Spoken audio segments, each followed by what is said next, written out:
Bonsoir à tout le monde.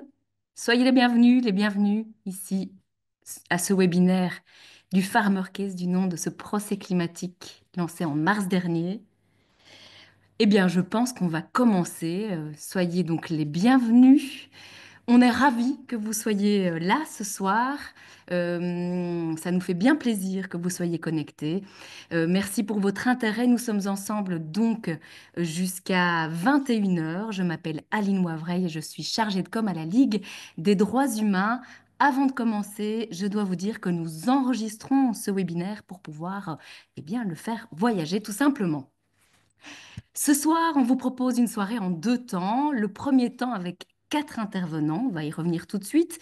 Ça va durer 40 minutes et puis restez bien avec nous jusqu'au bout parce que le deuxième temps, eh bien, c'est celui des questions.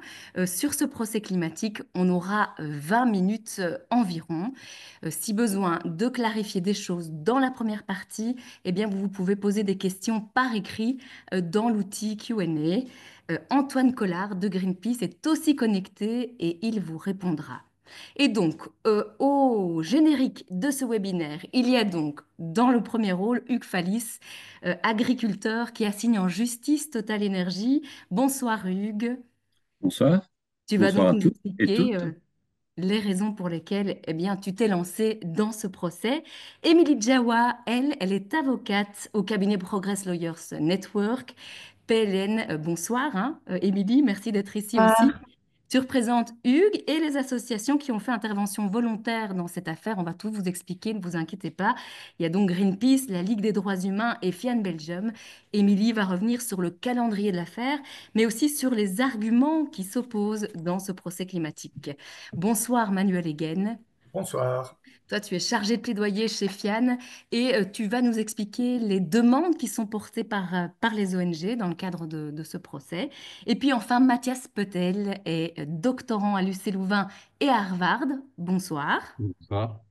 Tu étudies les contentieux climatiques, tu es aussi coprésident de la commission environnement de la Ligue des droits humains et on va voir avec toi comment se construit la justice climatique, comment finalement le Farmer Case est une pièce du puzzle. Alors dans les coulisses, il y a l'équipe de Greenpeace, Antoine Collard et Ferry Vervat. Merci beaucoup à eux deux. Avant de rentrer dans le vif du débat, on vous propose de reprendre l'aventure Farmer Case depuis le début, pour ceux qui n'ont pas tout suivi. Avec cette vidéo, on se retrouve après.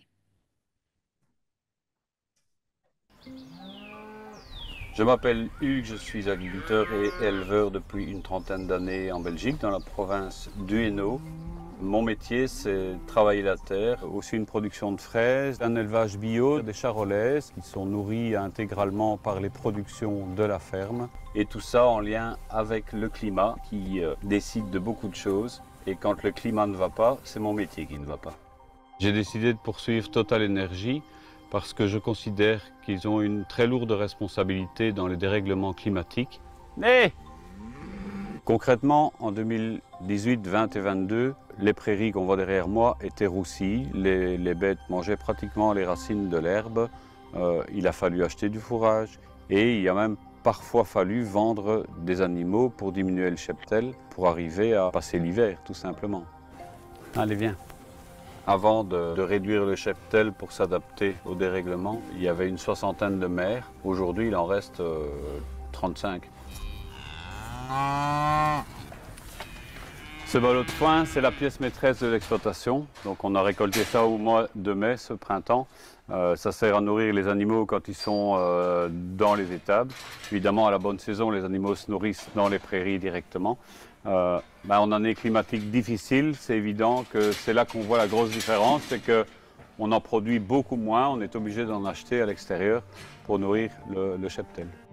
Le métier d'agriculteur est terriblement lié au climat, mais là on constate quand même dans la succession des saisons que ça devient de plus en plus extrême et compliqué avec des périodes très longues de sécheresse et des périodes très longues de pluie qui nous compliquent vraiment la tâche.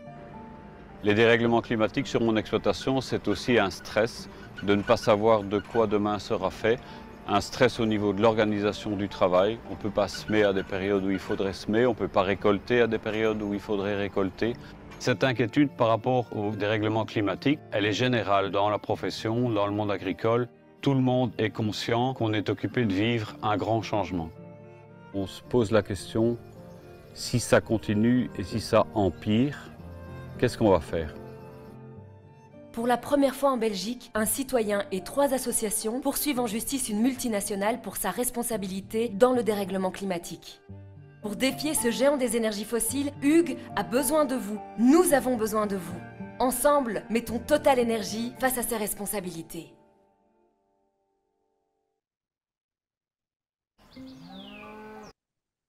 Voilà donc pour cette petite vidéo qui plante le décor, hein. C'était en septembre 2023. Hugues, tu te souviens, on a débarqué donc dans ta ferme avec Adrien Mehdi, avec une partie de l'équipe de Greenpeace. Eh bien, Hugues, on va débuter avec toi. Tu es agriculteur, on l'a vu, hein, on a découvert ta ferme. Tu es agriculteur depuis une trentaine d'années, mais tu es aussi agronome, puisque tu es gestionnaire des universités de l'UC Louvain. Tu es aussi porte-parole de la FUGEA, un syndicat agricole. On a l'impression que tu ne t'ennuies pas, hein, généralement. Donc pourquoi est-ce que tu t'es lancé dans cette affaire? Alors, c'est un peu une longue histoire et c'est peut-être nécessaire que j'explique un peu mon parcours, puisque c'est lui qui m'a mené finalement à m'intéresser à cette affaire et à en être finalement partie prenante. Donc, j'ai repris l'exploitation en 93, juste après des études d'ingénieur agronome. Euh, C'était une exploitation qui n'était pas dans la famille, donc mes parents n'étaient pas agriculteurs. Et très vite, en fait, je me suis rendu compte que je n'étais pas vraiment en phase avec le modèle agricole qu'on connaissait majoritairement à l'époque, hein, dans les années 90-2000, un modèle hyper intensif qu'on connaît d'ailleurs toujours aujourd'hui, hein, même s'il évolue tout doucement. Et notamment, la première chose qui me choquait, c'est l'utilisation très importante des engrais azotés. Ces engrais azotés, il faut savoir que c'est quelque chose qu'on produit non pas dans des carrières, mais au départ des énergies fossiles, donc de gaz naturel ou de pétrole.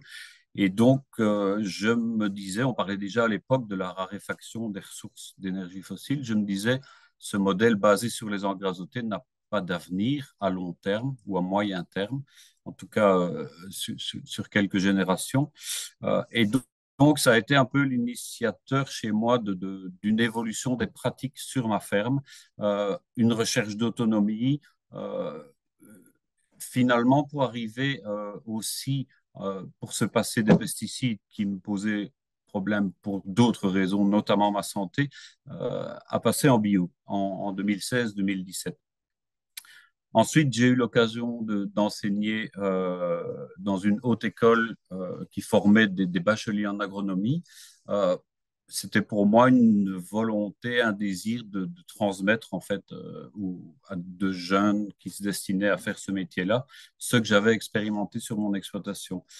Euh, Avant ça, j'ai commencé à être membre et puis administrateur de la FUGEA, qui est un syndicat agricole euh, qu'on qualifie de progressiste, c'est-à-dire qu'il est capable de dire aux agriculteurs, à ses membres, nos pratiques ont déjà évolué, mais elles doivent continuer à évoluer. On prône l'autonomie, on prône une agriculture durable.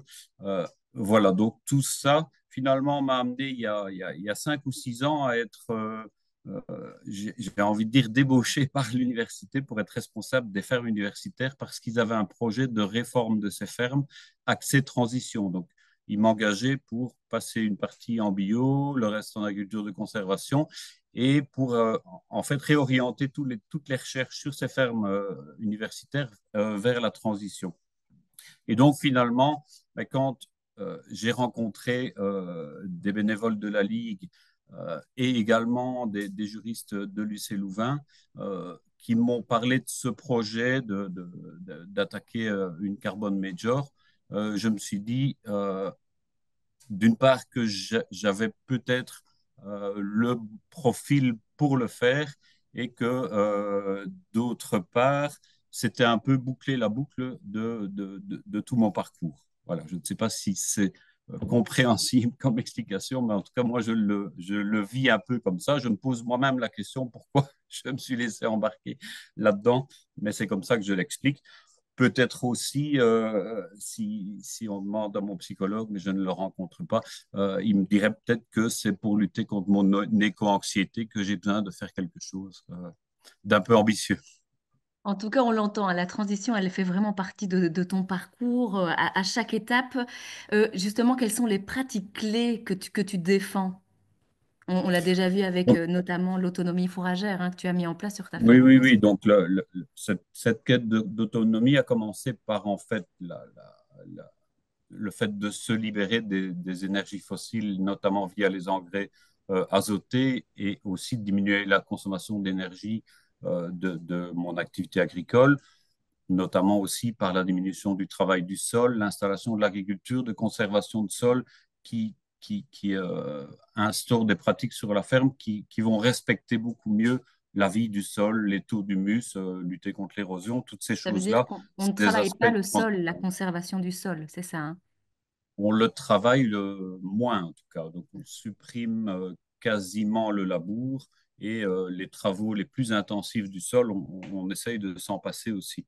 Euh, et donc c'est toutes des pratiques bon, qui sont apparues depuis 20, 30 ans et qui vont évidemment dans le sens de cette transition de l'agriculture et de la diminution aussi des intrants. Donc les intrants, c'est tout ce que l'agriculteur achète à l'extérieur qui est généralement, dans le modèle actuel, issu de la chimie, hein, que ce soit les engrais, que ce soit les pesticides.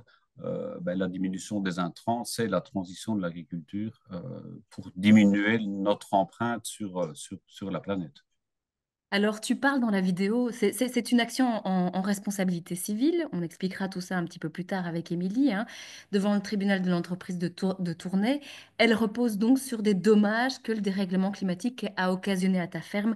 Tu l'as expliqué dans la vidéo, hein, ben, ce sont sécheresses, vagues de chaleur, orages stationnaires, etc., etc. Mais on sait qu'en fait, 8 agriculteurs, agricultrices sur 10 en Wallonie souffrent du dérèglement climatique. Comme tu es aussi ben, finalement actif dans un syndicat, qu'est-ce qui te revient? De quoi souffrent ces autres agriculteurs, agricultrices? Il y a ce dont tout le monde a entendu parler, hein, tu l'as dit, ce sont ces sécheresses, ces orages stationnaires où pendant quelques heures, on voit des trombes d'eau qui s'abattent sur un territoire précis. On l'a vu en 2021 avec les inondations dans la partie germanophone et des catastrophes sur certaines exploitations où des terrains ont été détruits, des fermes aussi ont été inondées.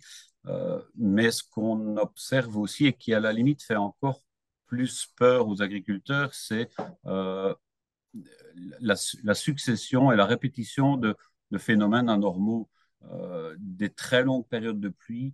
2023-2024 ont été des années excessivement humides avec des fenêtres climatiques qui nous permettent d'aller dans les champs vraiment très très courtes et qu'on a très souvent dû attendre très longtemps, hein, l'hiver 2023-2024 on n'a pas su faire tous les semis de céréales d'hiver, on les a terminés au mois de mars de l'année suivante. Enfin, vraiment une désorganisation de notre travail et les standards auxquels on était habitué qu'on ne reconnaît plus en fait. Une dernière petite question. Toi, personnellement, qu'est-ce que tu attends de cette action, Hugues? Ben, c'est très simple en fait. Je me rends compte de par mon parcours que finalement le monde politique n'a pas d'impact sur les multinationales parce qu'il parfois ne le veut pas. Et d'ailleurs, dans les équipes dirigeantes qui arrivent tout doucement au pouvoir autour de la planète, euh, c'est clair que ça n'est plus du tout une priorité, la transition et notamment la diminution de notre dépendance aux énergies fossiles. Donc, j'espère que la justice aura peut-être encore un poids et imposera en fait notre désir de transition de cette société. Merci beaucoup, Hugues, et aux participants et aux participantes. Eh bien, notez bien toutes les questions qui vous passent par la tête, hein, puisqu'il y aura un moment d'échange dans la seconde partie de ce webinaire. On passe donc à Émilie Djawa, avocate au cabinet PLN, Progress Lawyers Network, avec toute une équipe, hein, une large équipe d'avocates. Enfin, vous êtes quatre à 5 à travailler sur le Farmer Case. On va tenter de comprendre avec toi, Émilie, ben, dans quoi on est justement avec cette action en justice.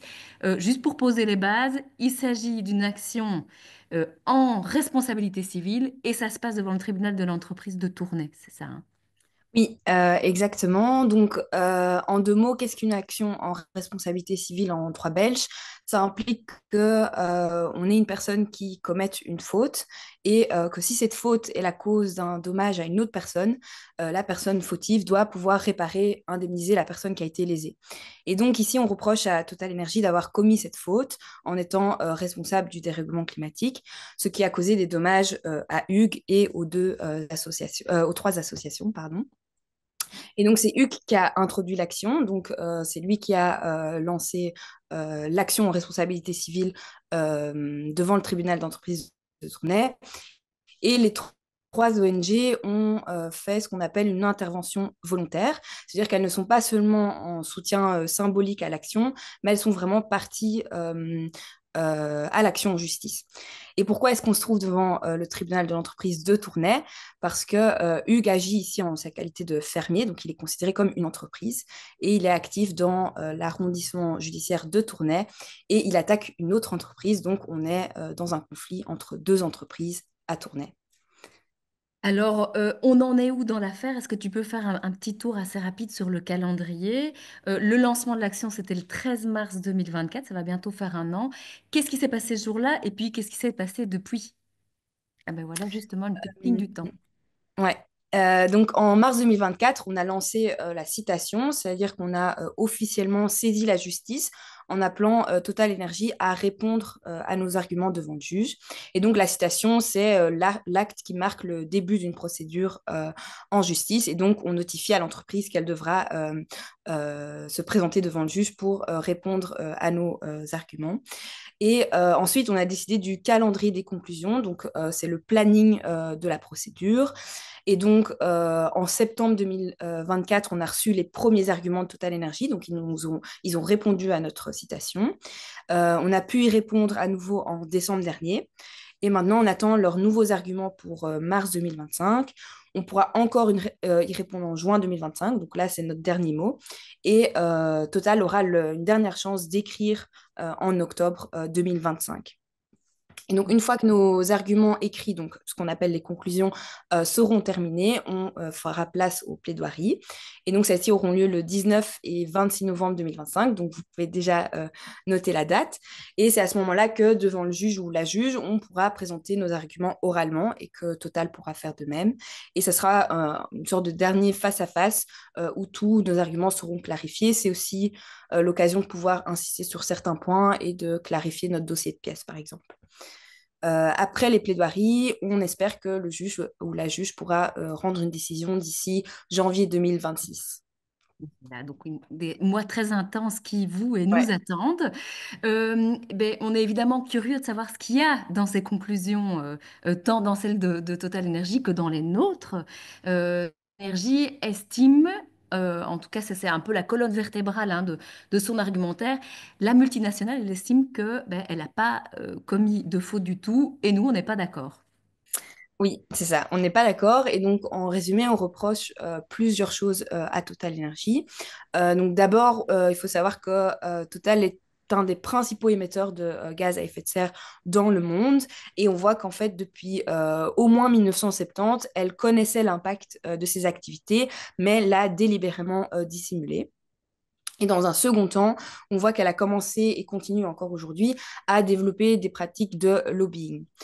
On lui reproche également de continuer à développer des projets d'énergie fossile qui sont totalement à contre-courant des recommandations des instances internationales et qui portent aussi atteinte aux droits humains. Et ensuite, on voit que Total pratique du greenwashing constamment dans ses communications. Et donc, pour toutes ces raisons, on estime que Total a eu et a une contribution significative au dérèglement climatique, ce qui constitue une faute qui a causé des dommages à Hugues et aux associations. Pourquoi est-ce qu'on vise Total Energy ici? Parce que c'est notamment une entreprise qui est un acteur majeur en Belgique.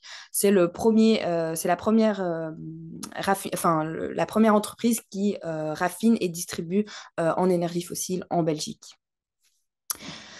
Et donc, si je passe à la première faute qu'on a identifiée dans les activités de Total, c'est les émissions massives de gaz à effet de serre effet de serre.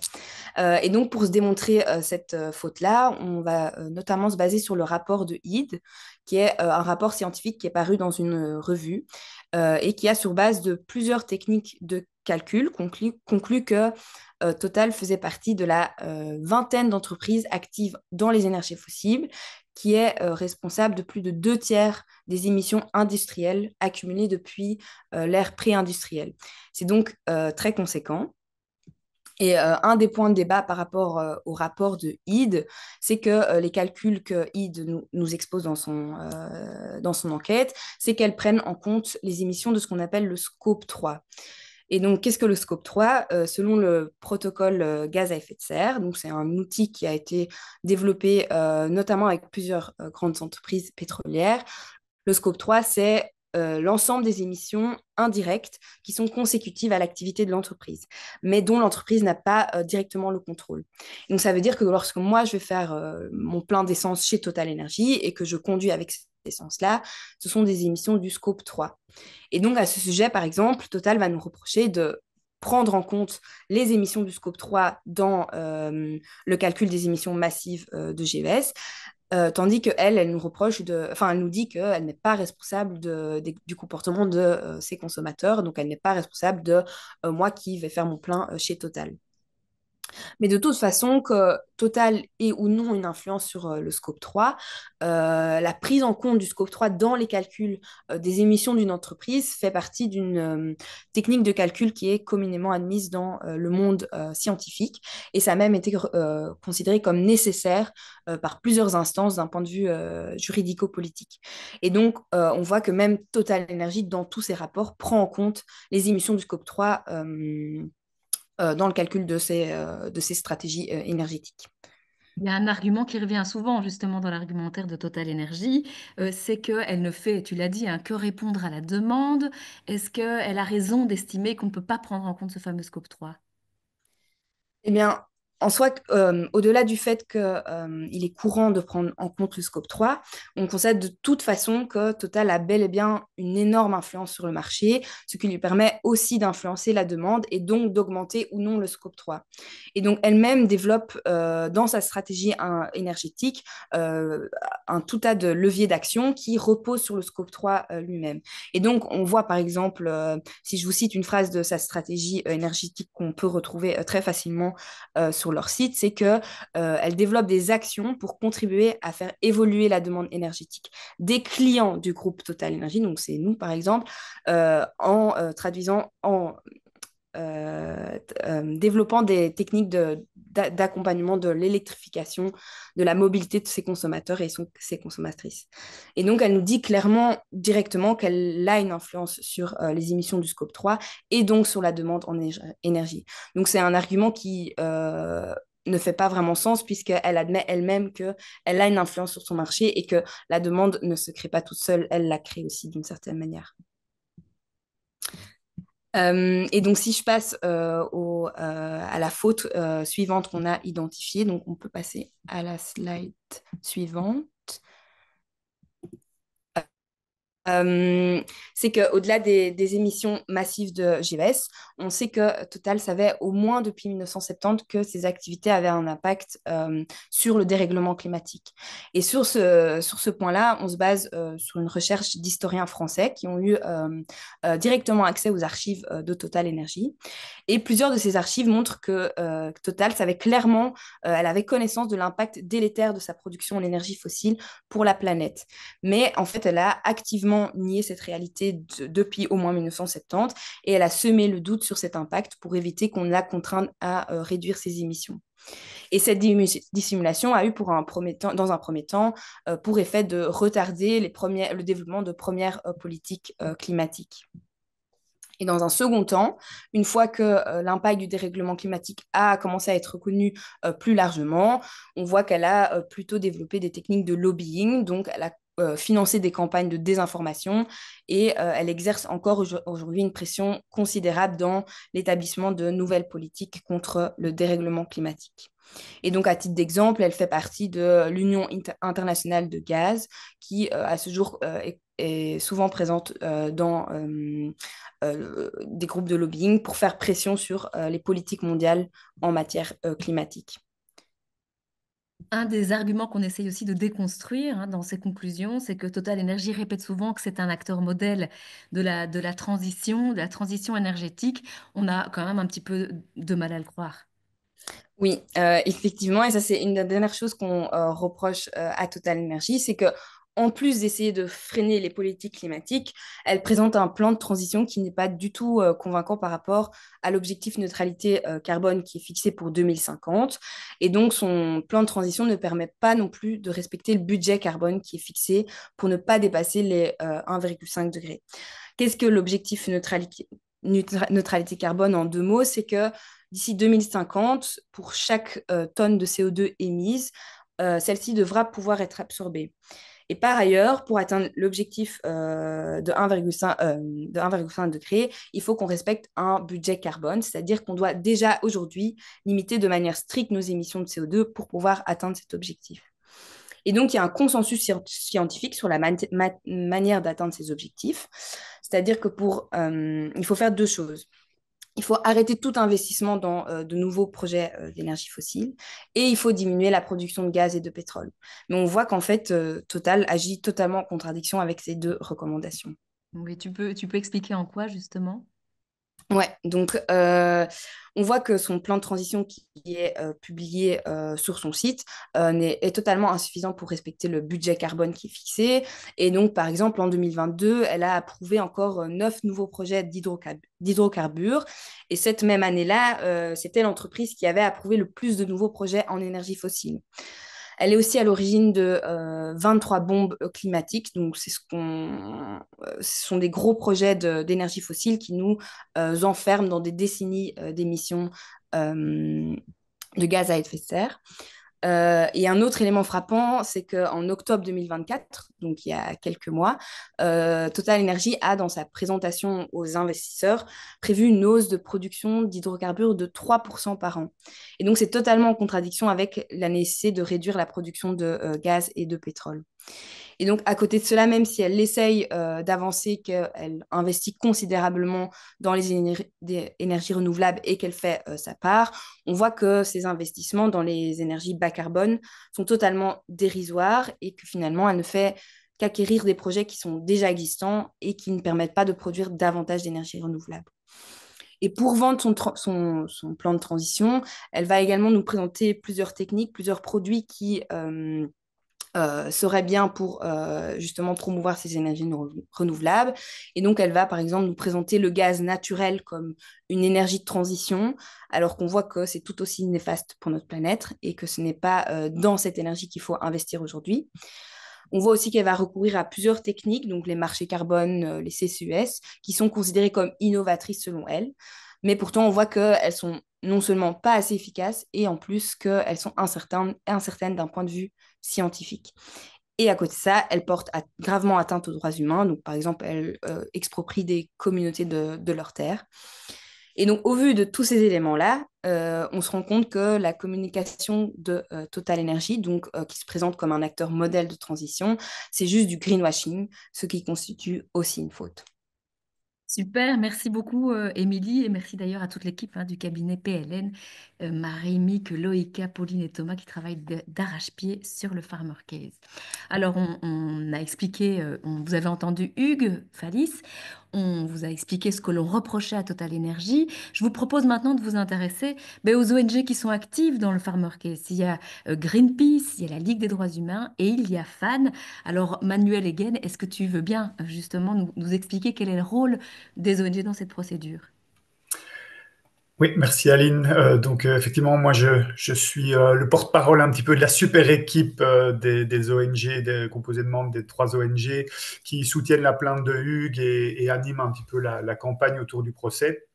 Alors donc, spécifiquement, comme Émilie l'a dit dans le procès, les ONG, nous faisons ce qu'on appelle une intervention volontaire, c'est-à-dire que nous nous joignons à la plainte de Hugues en disant au juge, nous soutenons les demandes de Hugues, mais en fait, nous aussi, en tant qu'organisation, dont notre mission est la défense des droits humains et de l'environnement, nous avons un intérêt directement dans cette affaire. parce que le dérèglement climatique a un impact sur les droits humains de l'ensemble de la population belge, en fait. Et donc, quelque part, ça porte atteinte à notre objet social qui est précisément la défense de ces droits humains. C'est ce qu'on appelle une action d'intérêt collectif et qui est permise en fait par l'article 17 du Code judiciaire qui ouvre la possibilité à des associations d'introduire une action au nom de l'intérêt collectif pour défendre les droits et libertés fondamentales. Ok, et pourquoi justement les ONG ont décidé de faire appel à la justice? Ben, donc, je pense que je ne suis pas devant une audience qu'il faut vraiment convaincre de l'importance de lutter contre cette urgence climatique. Bon, on a l'année 2024 qui a officiellement été déclarée l'année la plus chaude jamais enregistrée et on voit chaque mois de nouveaux événements climatiques extrêmes qui sont accompagnés d'impacts humains catastrophiques qui se déroulent. Bon, on pense encore aux inondations qu'il y a eu en Espagne, le cyclone qui a ravagé l'île de Mayotte fin décembre, ou encore actuellement les feux qui ont lieu en Californie, qui sont en partie liés au dérèglement climatique. Et donc, on voit cette succession d'événements climatiques accompagnés de drames humains, et on ne peut que constater l'inaction des gouvernements et des entreprises qui sont les principales responsables de ce dérèglement climatique. Il y a l'ONU qui, il y a quelques semaines, a encore sorti son rapport qui évalue l'écart entre les réductions de gaz à effet de serre qui seraient nécessaires pour respecter l'objectif de 1,5 et les émissions effectivement émises. Et d'après ce rapport, le budget carbone fond comme neige au soleil. Il nous resterait à peine 200 gigatonnes d'équivalent CO2, ce qui est un budget carbone équivalent à peine 4 à 5 années d'émissions au rythme actuel. Donc, c'est vraiment catastrophique. Et si on continue sur ce chemin-là, on nous annonce un réchauffement de plus de 3 degrés.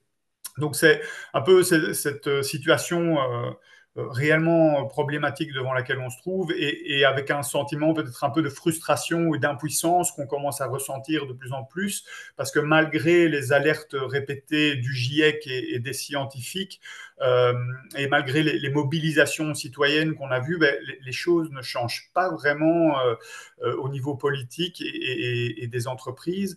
Et même, comme Hugues l'a dit aussi, je pense qu'on est face aussi à l'heure actuelle à un recul important des ambitions climatiques dans le contexte géopolitique.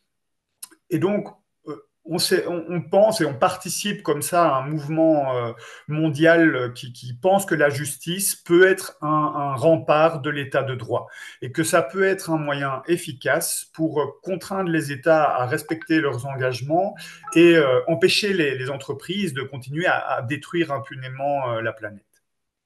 Alors, pour rentrer justement dans le concret de ce qu'on demande, parce que les ONG, elles, peuvent avoir des demandes pour prévenir les dommages futurs liés au dérèglement climatique, mais qu'est-ce qu'elles portent justement comme demande ces associations? Qu'est-ce qu'on porte? Donc, on l'a dit, c'est une procédure en responsabilité civile. Donc, il y a d'une part la compensation du dommage que Hugues va subir et qu'on a essayé de calculer, d'évaluer sur base de ses pertes de récolte, ses baisses de rendement, etc. Et donc là, même si Hugues a déjà annoncé qu'il reverserait l'argent à une association qui promeut l'agroécologie en cas de gain, il y a cette partie de dédommagement pour le préjudice subi. Mais effectivement, en plus de ça, Hugues et les ONG, à titre de réparation en nature et pour prévenir l'aggravation du dommage futur, vont demander au juge de contraindre Total Énergie à adopter un plan de transition climatique aligné sur les accords de Paris. Alors là, si on gagne, si la responsabilité de Total est effectivement jugée, prononcée par le juge, tout l'enjeu sera de déterminer qu'est-ce que ça veut dire un plan de transition aligné sur les accords de Paris. Parce que pour Total, il n'y a pas de problème, ils sont déjà pleinement engagés dans la transition climatique. Et donc là, on devra déterminer des mesures précises. Et pour ça, on pourra aussi tirer les enseignements de l'arrêt qui a eu lieu aux Pays-Bas contre Shell. Je ne vais pas rentrer dans les détails parce que je pense que Ça va Mathias y venir. reviendra. Oui. Mais donc, ici, vous savez que l'arrêt Shell a été réformé en appel parce que la mesure de moins 45% d'émissions de gaz à effet de serre était estimée comme une mesure globale qui ne pouvait pas être appliquée à une entreprise spécifique dans les énergies fossiles. Alors, c'est un recul, mais dans notre procès ici, on a essayé justement de formuler des demandes plus précises qui concernent vraiment le secteur des énergies fossiles. Et donc là, les demandes qu'on formule, c'est premièrement l'arrêt de tout nouvel investissement dans les énergies fossiles. Et là, Émilie l'a dit aussi, c'est clair et limpide dans les derniers rapports du GIEC. Les infrastructures fossiles existantes dépassent déjà le budget carbone et donc il n'y a plus de place pour de nouveaux projets fossiles. Ça, c'est la première demande. La deuxième demande, c'est de réduire les émissions de scope 1, donc celles qui sont directement sous le contrôle de Total Energy. Et là, on demande une réduction de moins 60% jusqu'à 2030. Et là, c'est basé sur un rapport de l'AIE. Et puis, troisièmement, c'est la réduction des émissions de scope 3. Et là, c'est donc la réduction de la production de pétrole et de gaz. Et pour évaluer quelle est cette production, cette réduction de la production qui est nécessaire, on va se baser sur un rapport de l'ONU qui s'appelle le Production Gap Report. Donc ça, c'est déjà sur la dernière slide. Et là, ce scope 3, donc on se base sur le Production Gap Report qui va étudier différents scénarios du GIEC et analyser qu'est-ce que ça veut dire en termes de réduction vraiment des énergies fossiles pour respecter le budget carbone de 1,5. Et là, on a choisi un des scénarios de ce Production Gap Report, qui est donc le scénario IMP-LD. Voilà, c'est des noms un peu barbares, mais c'est comme ça. Et on a choisi ce scénario parce que c'est le scénario le plus ambitieux qui n'utilise pas justement des technologies dangereuses de captation carbone, comme la production de bioénergie avec captation et séquestration de carbone, ou des techniques de géo-ingénierie, qui sont risquées parce que si elles ne réussissent pas, en fait, ça nous enferme dans des scénarios climatiques encore plus catastrophiques. Donc ça, c'est le scénario qu'on a choisi. Et on a quand même, à titre subsidiaire, donné un autre scénario qui est le scénario de l'AIE, donc de l'Agence internationale de l'énergie, scénario net zéro, qui est un petit peu moins ambitieux, mais qui bénéficie d'une certaine légitimité au niveau international, puisque c'est un scénario qui est négocié entre les responsables de gouvernement et les experts de l'AIE. Voilà pour nos demandes. Merci Manuel, merci beaucoup et merci de t'être pris beaucoup la tête aussi sur tous ces chiffres ces derniers mois. Alors voilà, on a les grandes lignes du Farmer Case avec Mathias Pétel. Ben, je vous propose justement de faire un petit pas en arrière. Et ben, on sait bien que le Farmer Case, c'est pas la seule affaire climatique. Mathias, est-ce que tu peux chiffrer le nombre d'affaires climatiques en cours? Est-ce qu'on connaît ce chiffre? Et puis, est-ce qu'on peut aussi développer ben, quelques affaires emblématiques? Oui, mais merci Aline. Très clairement, on fait partie d'un mouvement mondial en pleine expansion. Il y a de nombreux contentieux climatiques à travers le monde. On en recense plus de 2600 qui ont été déposés depuis les années 90. Et puis, ce qui est intéressant de remarquer aussi, c'est que plus de 70% de ces cas, ils ont été intentés depuis 2015. Donc, clairement, il y a une accélération exponentielle des procès climat. Et à travers le monde, dans différents pays, contre des États, contre des entreprises, on essaie de mettre la pression avec des procès climatiques. Et c'est ce qu'on appelle un contentieux systémique, parce que derrière les intérêts particuliers des personnes qui portent plainte, il y a aussi une volonté de participer à la bifurcation écologique par le biais de la voie judiciaire. Il y a quelques affaires emblématiques, surtout contre des États, contre les Pays-Bas, l'affaire Urgenda, où l'État a été condamné à réduire ses émissions de 25%. On a répliqué le modèle Urgenda en quelque sorte en Belgique dans l'affaire Climat-Zac, où cette fois-ci les autorités compétentes, donc le gouvernement fédéral et les gouvernements des régions, étaient condamnés à réduire leurs émissions de 55% pour 2030. Je mentionne aussi une affaire aux États-Unis, ça me semblait intéressant parce que voilà, vous aurez remarqué que Donald Trump a été investi de la fonction présidentielle hier, il a déjà annoncé son retrait de l'accord de Paris, et donc le combat climatique va devoir continuer, mais au niveau des États aux États-Unis, et notamment par le biais des procès, donc notamment l'État du Montana a déjà été condamné pour sa politique énergétique basée sur les énergies fossiles. Puis je mentionne enfin l'affaire contre la Suisse au niveau de la Cour européenne des droits de l'homme, c'est un arrêt qu'on attendait tous et toutes.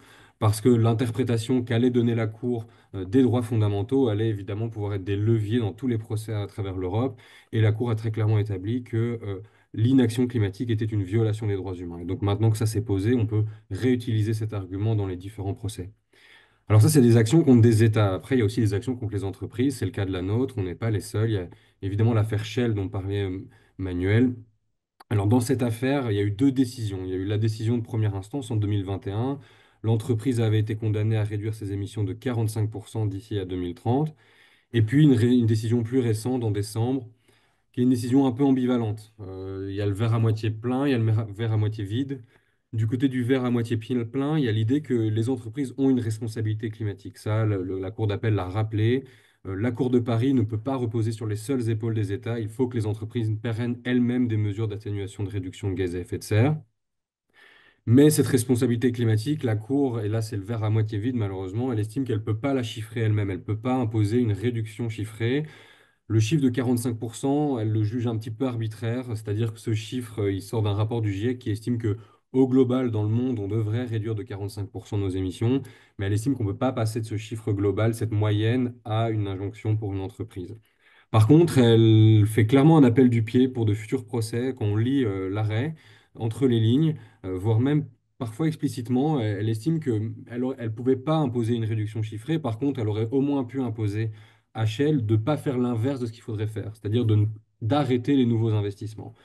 C'était pas la demande qui était portée devant la Cour, donc elle n'a pas pu se prononcer là-dessus, mais clairement, elle a estimé que c'était dans cette voie qu'il fallait aller. Et donc j'insiste là-dessus, même une défaite judiciaire peut être porteuse d'enseignement. Très clairement, on va se baser aussi sur ce qui a été décidé dans Shell, même si l'affaire n'est pas victorieuse en appel, pour essayer d'affiner nos demandes. Et c'est comme ça que ce contentieux marche à travers le monde. C'est un contentieux très bien connecté, on se partage nos arguments, on lit les décisions des uns, des autres, et on essaye d'affiner au fur et à mesure. Voilà. Pour un peu le tableau global, si vous avez des questions sur les affaires plus précises, il y en a 2600, je suis là pour répondre après. Oui, puisque tu fais ta thèse dessus. Alors, la question qu'on nous pose souvent aussi, c'est est-ce que ça marche, la justice climatique? Est-ce que ça donne du résultat? Alors oui, c'est une immense question. On est en train de voir ces process se déployer, donc forcément, on n'a pas un recul énorme. Maintenant, il faudrait évidemment préciser dans chaque cas précis, mais on peut quand même remarquer que dans certains pays, il y a eu une adoption de loi climat suite à une décision contre le gouvernement. Soit la loi climat n'existait pas, elle a été adoptée, soit la loi climat existait, mais elle était insuffisante, elle a été revue à la hausse. Dans le cas des entreprises, on peut aussi déjà remarquer un impact négatif sur leur valorisation boursière. C'est-à-dire que lorsqu'un procès est intenté contre une entreprise, sa valeur en bourse va chuter avant même qu'un jugement soit rendu, tout simplement parce que les investisseurs essayent de calculer le risque juridique. Et donc, plus il y a de procès contre les entreprises, plus elles sont considérées comme à risque par les investisseurs et plus ils seront tentés de moins investir. Mais maintenant, j'insiste sur quelque chose qui me semble fondamental, c'est que on ne doit pas considérer ces procès comme une manière de simplement contourner le rapport de force politique. Comme si on avait fait de la politique pendant des décennies que ça n'avait pas marché, et maintenant on va faire uniquement du droit. Je pense que le procès doit être intégré dans une campagne, dans une mobilisation politique plus large, tout simplement parce que lorsqu'on aura une décision positive, puisque ce sera le cas pour nous et pour d'autres, eh ben, il faudra encore pousser pour la mettre en œuvre. On le voit, l'état de droit est très largement menacé. Et donc, il faut continuer avec cette idée que le procès, c'est un outil supplémentaire, une arme supplémentaire pour engager un rapport de force et à terme, essayer de mettre la pression sur les gouvernements et les États. Et donc, du point de vue des mouvements climat, il faut vraiment essayer de réfléchir de manière assez fine et subtile sur comment on intègre cette nouvelle dimension dans notre panel d'action, dans notre arsenal, mais ce n'est pas une solution magique. Merci Mathias Pettel, merci beaucoup d'avoir développé tout ça pour nous. Mais dis, c'est un tapis rouge finalement pour pouvoir vous parler de comment nous soutenir, puisque tu le dis bien Mathias, tout ça n'a de sens que si c'est intégré dans une campagne, et si on commence à faire du bruit autour de l'affaire, autour du Farmer Case. Vous vous demandez comment nous soutenir? Eh bien, il y a au moins deux grandes manières de nous soutenir. Vous pouvez devenir partisan du Farmer Case. Vous allez sur notre site internet, c'est la prochaine slide. Vous pouvez d'ailleurs directement vous connecter grâce au QR code sur la prochaine slide, donc. Et vous devez être partisane du Farmer Case. Qu'est-ce que ça veut dire? Ça veut dire qu'en fait, vous vous inscrivez à notre newsletter. C'est un tout petit engagement, mais ça peut potentiellement avoir beaucoup d'impact parce que ça compte devant la justice. de pouvoir dire qu'il y a, là, on est à 6520, alors ça devait être ce matin, sans doute, peut-être qu'on a un petit peu plus aujourd'hui. Ça compte de pouvoir dire qu'on est 10 000, 20 000, 30 000 devant la justice à soutenir Hugues et les associations, le Farmer Case. Alors inscrivez-vous, c'est facile, partagez l'info autour de vous, ça prend quelques secondes, ça compte, et en plus, vous tenez au courant de nos activités, de nos actualités. La deuxième possibilité, c'est de nous soutenir financièrement, de contribuer au crowdfunding. On le dit souvent, la presse a titré c'est David contre Goliath. Et c'est vrai qu'on n'a pas 23 milliards de bénéfices nets l'année dernière. C'est pas ce qu'on a fait, en tout cas, à la Ligue des droits humains. Je ne sais pas pour les autres associations. Les frais de justice ne sont pas un problème pour Total Energy. Le reste non plus. C'est plus compliqué pour nous avec un cabinet qui travaille à tarif réduit et on a besoin de mieux les rémunérer. Donc n'hésitez pas, si vous pouvez nous aider à ce niveau-là aussi, un immense merci. Et puis notez déjà, hein, Émilie vous en a parlé, le 19 novembre 2025, ça paraît loin, mais ça va aller vite. Ce sera donc les plaidoiries, ce seront les plaidoiries devant le tribunal de l'entreprise de Tournai. Voilà comment nous aider. Place aux questions, hein, on vous l'avait promis. On va essayer de déborder un tout petit peu, mais de respecter quand même le timing. Donc, ce que je vous propose, pour que ce soit le plus fluide possible, il se reste allez, 15 minutes, on va dire. On va essayer de prendre un maximum de questions avec une formulation courte, s'il vous plaît. On vous propose de lever la main. Et c'est donc Antoine de chez Greenpeace qui va faire la circulation et qui va allumer votre micro. On attend donc les questions. N'hésitez pas à dire à qui, vers qui vous la dirigez, cette question. Mais donc, le micro est à vous, à Jean-Claude Cerisier. Jean-Claude, on vous en prie, on vous écoute. Euh, bonjour, Bonsoir, oui. bonsoir plutôt. Très heureux de vous avoir suivi depuis le début. En fait, moi, depuis mes 18 ans, je milite en tant qu'altermondialiste. Et donc, évidemment, je suis très passionné par cette problématique et surtout la responsabilité de notre société et notre civilisation au niveau, comment je veux dire, du pouvoir exorbitant du système capitaliste, parce que je pense que il est question de ça aussi. Et quand on voit les déclarations de Trump aujourd'hui, et les multimilliardaires qui s'alignent autour de lui, parce que ça aussi. Et donc, il y a de quoi être très, très soucieux de notre avenir. Donc, moi, la première chose que je voudrais demander, une question que je pose donc au panel, je voudrais, si c'est possible, recevoir les 17 présentations que vous avez fait défiler, parce que c'est quand même un fameux pense-bête. Comme je suis membre très actif dans les réseaux d'associations, Inter-Environnement Wallonie, maintenant c'est Canopéa, Habitat et Participation. Je suis donc membre de... Jean-Claude, tout ça, on vous enverra évidemment plein de... En tout cas, on vous enverra déjà l'enregistrement de ce webinaire. Il y a aussi Ah oui, énormément excellent, d'informations sur le excellent. site Internet. Mais est-ce que vous vouliez formuler une question justement ce soir? En Ben, tout- je ne saurais pas formuler une question maintenant parce que je suis trop heureux de constater que ça bouge enfin et donc il y a un brave, Hugues, qui se lève, qui va devant le tribunal de l'entreprise de Tournai et donc on fait quelque chose de local qui va implémenter comment je veux dire, le général. Donc c'est au-delà du local, c'est au niveau planétaire. Parce que du Merci. local, on passe au niveau planétaire. Merci beaucoup, Jean-Claude. Ça nous fait plaisir, franchement. Ça nous fait plaisir quand on reçoit des marques d'intérêt comme ça et d'encouragement. C'est pas Hugues qui va dire le contraire, hein, je pense. Mais donc, merci beaucoup pour ça. Merci pour votre intervention. Barbara de Radigues, la parole est à vous pour une prochaine question. Bonjour, bonsoir. Vous m'entendez là? Oui, On oui. vous entend pas très fort. Est-ce que c'est possible Ah, de booster un peu le son? est-ce que comme ça c'est mieux? Oui, Oui, voilà. J'avais une petite question peut-être plutôt pour Mathias Pétel. Au-delà des succès, on va dire, juridiques avec une décision, est-ce qu'il y a aussi eu dans les faits, en fait, des choses qui ont bougé? C'est-à-dire qu'il y a eu peut-être des obligations et voilà, des gains, et est-ce qu'on a pu bouger? Parce que moi, les procès que je connais, il y en a beaucoup, ils sont peut-être gagnés, tant mieux, mais après, on n'arrive pas à les mettre en œuvre, si on peut dire. Merci. Ça nous remobilise comme ça donne des arguments pour dire oui, ça vaut la peine. Merci. Merci beaucoup.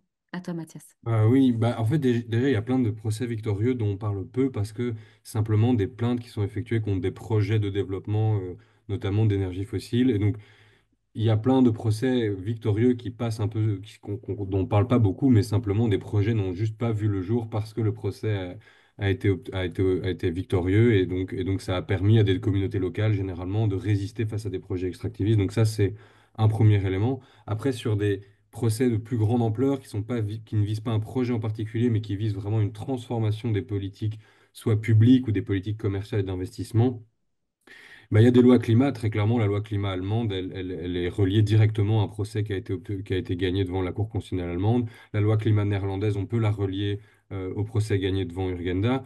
Après, la question devient du coup, quel est l'impact de ces lois climat? Et donc, évidemment, c'est une chaîne de causalité qui est extrêmement complexe. Et donc, je reviens à ce que je disais, l'idée, c'est pas de dire que tout ce qu'on a fait auparavant, ça n'a pas marché. Maintenant, on va tout miser sur le procès. Je pense que le procès, on commence à se rendre compte que c'est une arme supplémentaire qui peut être vraiment puissante pour mettre la pression, mais très clairement, on ne peut pas se contenter d'une victoire. Et parfois, il y a des défaites qui peuvent déboucher sur des victoires parce qu'on a réussi à travers une défaite judiciaire à montrer une injustice, et parfois il y a des victoires qu'on n'arrive pas à confirmer. Et donc il faut essayer de penser cette complexité-là. On est là pour gagner ce procès, très clairement, mais on sait aussi que derrière, il va falloir continuer à se battre. Merci beaucoup, Mathias. Marc Blasband, on vous écoute pour la prochaine question. Oui. Euh, D'abord, merci à tout le monde. C'est très chouette ce que vous faites. Merci à vous. Euh, Personnellement, je suis assez déboussolé et bon, soit. Mais ce qui m'interpelle dans ceci, surtout ce que Émilie a raconté, c'est les délais. Le temps que ça dure pour écrire une position, pour répondre, c'est plusieurs mois chaque fois. Qu'est-ce que vous faites pendant ces mois? Merci Marc pour votre question. Bah déjà, c'est pas notre seul dossier qu'on a quand on est avocat, avocate. Et aussi, c'est un dossier qui est assez conséquent. Donc, généralement, la justice est assez lente. Et d'autant plus quand ce sont des affaires qui prennent autant d'ampleur. Et donc, en décembre dernier, par exemple, on a écrit 400 pages de conclusion. Et donc, oui, il nous faut effectivement plusieurs semaines pour notamment analyser les arguments de Total Energy elle-même et en plus de pouvoir faire nos propres recherches et de répondre correctement à leurs arguments. Donc oui, c'est long, mais c'est du temps dont on a aussi besoin pour pouvoir mener l'action au mieux. Ouais, c'est vrai, on n'a pas tellement le temps de souffler entre les coups, comme on dit. On va prendre une question nous est parvenue justement dans le Q&A. Est-ce que Dominique Lemenu nous demande si le greenwashing est une faute en soi? Émilie, je pense que tu peux répondre à cette question-là parce que ça fait partie de notre argumentaire. Oui, donc c'est une des fautes qu'on identifie, puisque, comme je vous ai expliqué, l'action en responsabilité civile, il faut une faute qui cause un dommage, et le greenwashing, on l'identifie comme une faute, puisqu'il trompe les consommateurs, consommatrices, puisque Total vend ses produits comme étant pas si dévastateurs pour la planète, tandis que si, et donc on n'arrive pas à adapter notre comportement par rapport au réel danger que les produits présentent pour la planète. Et donc, si on savait que les produits de Total Energy étaient si dévastateurs pour la planète, ben, les consommateurs, consommatrices pourraient adapter leur comportement par rapport à ça. Sauf que Total a une communication qui est fausse et donc cela ne permet pas de adapter ce comportement-là. Et donc, c'est contraire aux lois qui protègent notamment les consommateurs. Et donc, oui, ça constitue Merci. bien une faute. J'espère que ça répond à la question. Xavier Simon, la parole est à vous si vous avez une question. Xavier, Est-ce vous que êtes vous découragé? m'entendez? Oui, oui, on vous entend bien. Ok, ma question, elle est en rapport, enfin, donc merci comme tous les autres, merci beaucoup pour tout ce que vous faites et évidemment on vous soutient. La question, c'est par rapport à des procès ou des condamnations des États. J'ai entendu dire que plusieurs États ont été condamnés dans différents cas. Est-ce le cas en Belgique et à quel niveau de pouvoir? Et qu'est-ce qui en a été fait de ces condamnations? Merci. Merci beaucoup, Mathias. Je pense que c'est pour toi cette question. Ah oui, oui, alors la Belgique a été condamnée. Alors quand on dit la Belgique, en fait, c'est le gouvernement fédéral et les gouvernements des régions, à l'exception de la région wallonne, qui ont été condamnés en appel après une première décision en première instance qui avait déjà condamné les autorités. Il y a eu une seconde décision qui a confirmé que les autorités belges étaient si vous voulez, en inaction climatique, en tout cas une action climatique qui est insuffisante par rapport à ce que à la protection des droits de l'homme requiert. Et donc la Belgique est en infraction, si vous voulez, sur la question climatique, de la même manière qu'elle est en infraction sur la question du droit des étrangers, par exemple. Et alors après, qu'est-ce qui en a été fait? Bah justement, là, on revient à ce que je disais tout à l'heure, mais il faut distinguer dans chaque cas. Il y a des procès climatiques qui ont amené à de très belles choses, des nouvelles lois climat, des nouvelles mesures. Par exemple, aux Pays-Bas, il y a quand même énormément de choses qu'on peut tirer des mesures climatiques qui ont été prises, proviennent directement du procès Urgenda. Le cas allemand est aussi un cas qui a obtenu de très belles avancées. Après, en Belgique, bah, malheureusement, cette décision de justice, pour l'instant, elle fait partie des arguments que des associations peuvent mobiliser dans leur plaidoyer politique, mais on se rend bien compte que il y a aussi une forme d'érosion de l'état de droit où les gouvernements en place ne se sentent plus tellement concernés lorsqu'ils sont condamnés par les juridictions, ce qui est évidemment éminemment problématique, qui ne concerne pas uniquement la question climat, et elle en concerne bien d'autres, mais c'est un gros problème, évidemment. Merci beaucoup, Mathias. J'espère, Xavier, que ça répond à votre question.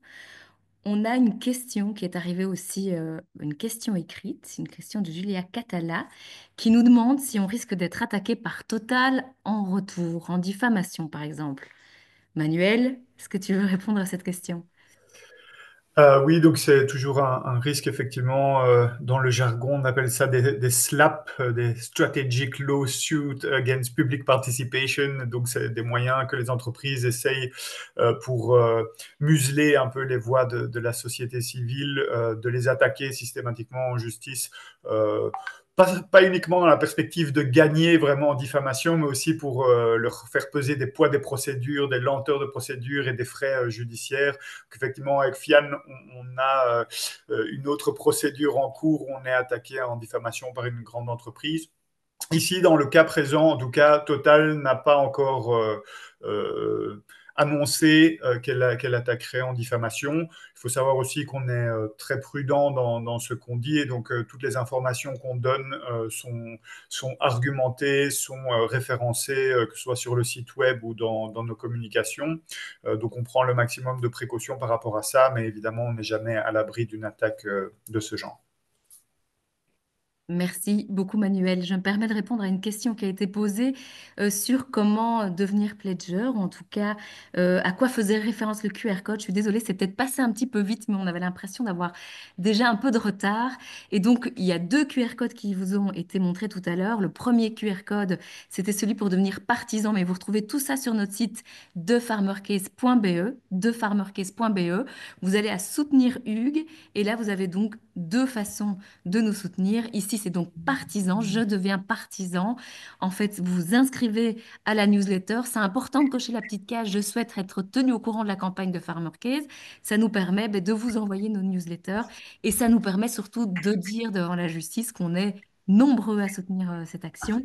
Et la deuxième façon de nous soutenir, c'est donc le crowdfunding. Je soutiens Hugues, le voilà. Maintenant, ça, c'est le QR code du crowdfunding qui permet de mettre de l'argent dans la tirelire et de pouvoir surtout rémunérer mieux les avocates. Donc voilà, ça, c'est les façons de nous soutenir. Peut-être qu'on peut encore prendre deux questions. Je pense à Axel Gortz. On vous laisse la parole pour une dernière question orale et puis on prendra une dernière question écrite. Et puis voilà, on vous écoute. Bonsoir. Axel? Ah, je pense qu'Axel n'est plus avec nous. Alors, on va prendre plutôt une question qui est arrivée ici. Il y a cette question d'un spectateur anonyme qui nous demande, dans un procès contre une entreprise internationale, comment le droit belge s'applique-t-il? Est-ce qu'on utilise le droit international aussi? Je ne sais pas qui d'Émilie ou de Mathias veut répondre à cette question. Hum. Ben donc le droit belge, on l'applique effectivement vu que le dommage qui a été causé par Total se situe en Belgique et donc c'est pour ça qu'on peut utiliser le droit belge et le droit international aussi. Ben, tout ce qui touche aux atteintes aux droits humains par Total, ben, c'est beaucoup d'instruments juridiques internationaux qu'on utilise notamment. Je ne sais pas si Mathias veut ajouter quelque chose à ça. Non, je n'ai rien à ajouter à ce qu'a dit Émilie. On prend une dernière question, une question écrite. Jean-Claude Mpoutou nous demande combien estimez-vous vos chances de réussite? C'est évidemment la question boule de cristal pour se quitter. C'est pas mal, non? Manuel? Ou... Mais moi, j'estime à 99%. Ouais. Voilà, Hugo aussi, je pense. Alors moi, je dirais que si je me suis lancé dans cette aventure, c'est parce que j'ai compris tout de suite qu'il y avait énormément d'énergie là derrière et de cerveau, disons-le tout simplement, de gens très motivés et de compétences multiples.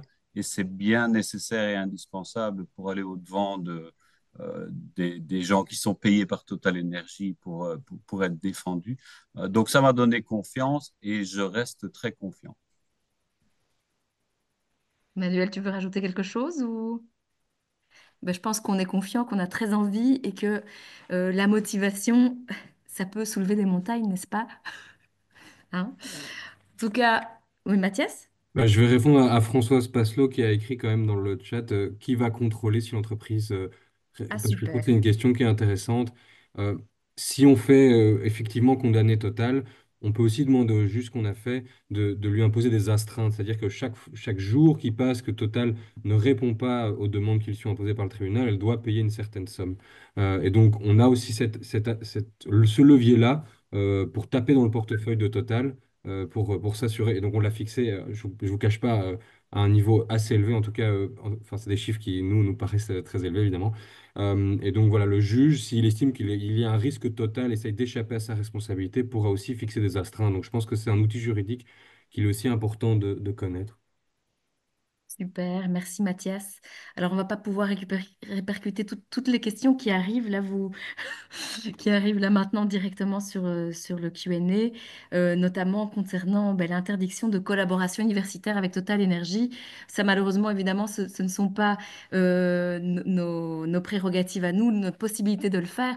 Mais ce qu'on peut vous dire, c'est qu'il y a énormément de personnes, de chercheurs, de doctorants d'université qui nous aident sur cette affaire et qui relisent parfois certaines parties des conclusions, etc. Et on les remercie.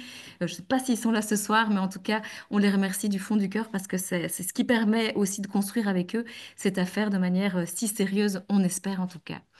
Donc, n'hésitez pas à nous écrire si on n'a pas répondu à votre question, on peut encore le faire. Et sur le site internet www.farmercase.be, pardon, je me suis trompée ou pas? Oh, zut. Il faudrait que je vérifie. Mais en tout cas, sur Google ou sur n'importe quel moteur de recherche, vous arriverez jusqu'à nous.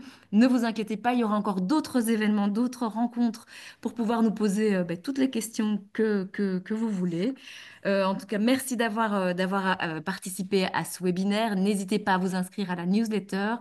Merci à Hugues, évidemment. Merci à Manuel Egen, à Mathias Petel. Merci à Émilie Jawa. Et merci aussi à l'équipe de Greenpeace qui a géré toute la technique ce soir. Donc, Antoine Collard ainsi que Ferré Vervat. Merci à tout le monde.